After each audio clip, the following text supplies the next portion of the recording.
Hi, welcome back to my channel, Beautiful Minutia. If you're new here, my name is Tiffany, and today I am doing the DNF tag. This is actually an older tag, but it's one that I had saved for a long time as one that I would like to do at some point. So I was never tagged by anyone to do this tag. I just thought it would be a fun tag to do about my reading habits. This tag was originally created by Gunpowder Fiction and Plot, so I will tag them in the description down below so you can check out their amazing channel as well. So question number one is, do you DNF? And the answer to that is yes, although I used to very, very rarely DNF and only in like certain circumstances if there was some content that I just didn't want to read. But I'm actually being a little bit more loosey-goosey with how I DNF this year, that if I'm just really, really struggling through a book, unless it's a buddy read, I have been DNFing. So I've DNF'd probably like 4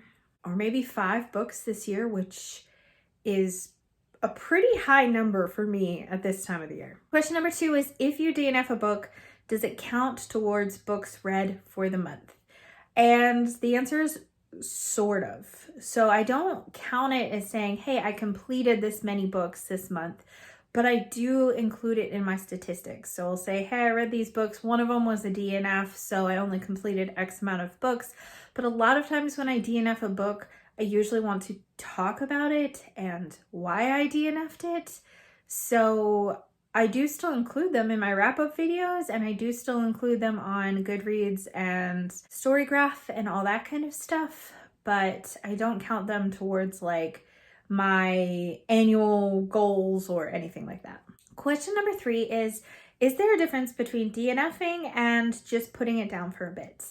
And yes, for me, there is a difference. If I'm sharing a book as a DNF, I mean, there will be times where I say, oh, I really do still want to pick this up again. I actually have a book that I started in February and haven't picked back up since like the middle of February, but I really do want to get back to, so I haven't called it a DNF because I am going to read it. I really want to. I just had made other reading commitments and hadn't gotten back to it. So if I'm calling a book a DNF, that either means that I do not plan on picking it up again, or I don't foresee myself reading it in the near future at all. Question number 4 is, what popular book have you DNF'd? So the books that I've DNF'd this year have not been popular or even really recent books at all. I think the most recent book that I DNF'd that was a really popular book is Legendborn by Tracy Deonn, and I DNF'd that last May.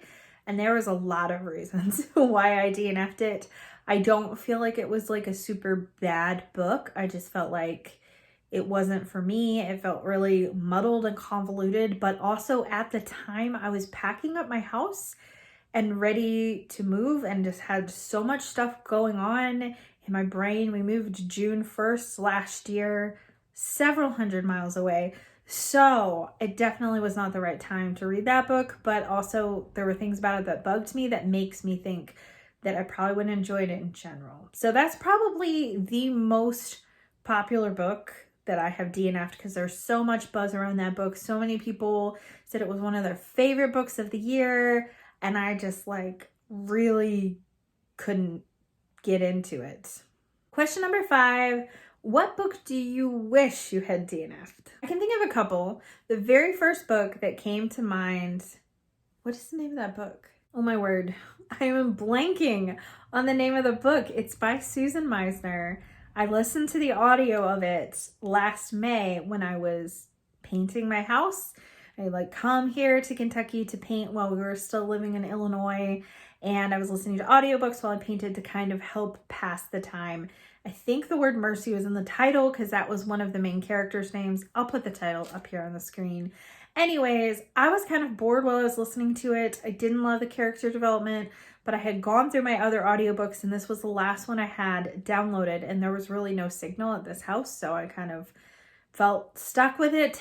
Anyways, it had the worst ending of all time ever, and I hated it so much, and I don't normally give books 1 star, but I would have given this book 0 stars if I could have.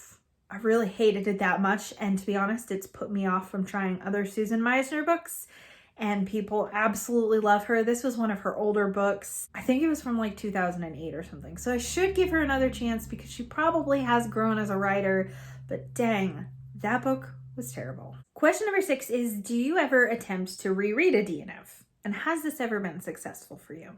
So yes, I have attempted to read a DNF. I've attempted it several times. But the books that I can think of that I have tried several times to reread, I have finally succeeded in rereading them. And those 2 books that come to mind are Les Miserables by Victor Hugo and War and Peace by Leo Tolstoy. Both of these books are mammoths. Both of these books have like wide ranges of characters, lots of different things going on. Both of these books have areas where it really, really slogs and it's difficult to continue. And both of these books I tried multiple times to read on my own. But in the end, with Les Miserables, last summer there was a group of people who were reading that book together, and I jumped in the read along, and it was my goal for the year. Like, this is my one book that I am going to conquer. I had tried reading it, I think 3 or 4 times previous, and never gotten more than like 100 pages in or something. So I did conquer it last summer. And the same is true for War and Peace. I think I had only tried that one once, actually, maybe twice, but I think only once. And I ended up reading it with a friend earlier this year, started it in January, finished it in March, and was able to conquer that one as well. Question number 7 is, what do you do with books that you DNF? So if it's a book that I may consider picking up again at some point, I will hold on to it because I think, okay, I'm going to try to get back to this. And I did the same thing with Les Mis. I didn't have a copy of War and Peace. That was like from the library, but I did have a physical copy of Les Mis. And so I had held on to it saying like, one day I'm going to get to this. But if it's a book that I DNF'd because I hated it, not because it was a challenging book, but because there were things in it that I just didn't enjoy, or I thought the writing was terrible, I'm not keeping it. I'm getting rid of it. I do not keep it. But oftentimes, a lot of books that I DNF end up being library books rather than books that I own. So then that's kind of not a big deal. I do have one book that I DNF'd earlier this year that I actually have been using the pages for like artwork and blackout poetry, which has been fun. So that's kind of a fun thing to do. I didn't want to donate it because the book was really, really old and the binding was like gone and pages were really close to falling out. So it seemed pointless to donate it or anything like that. So I just decided I'd take the pages and do something fun with them. Question number 8 is, do you choose more or less risky titles because of your stance on DNFing? And I think that I choose less risky titles because even though I'm being more forgiving with my DNFing this year, still in 5 months, I think I've DNF'd 4 books, maybe 5, and that's still not very many. So I still don't like DNFing. I like finishing a book because oftentimes you can DNF a book and you don't even get what the author was trying to say, and sometimes the ending can totally redeem a book. So I don't love DNFing books. So I tend to not pick up books that I think that I might DNF unless there's someone who shares similar reading taste to me, who have recommended it to me. Then I'll pick it up anyways with the thought, well, I can DNF this if I don't like it. But in general, I don't even tend to pick up books that I think is going to have content that is going to be upsetting or triggering to me. I don't usually pick up books where the plot doesn't sound interesting to me. So I tend to try to pick up books that I think that I will enjoy. So I guess I'm not all that much of a risk taker. But I mostly read for hobby, reading for fun. So I want to choose books that I will enjoy if I'm spending my spare time in hopes of enjoying them, if that makes sense. Question number 9 is to tag 5 BookTube buddies.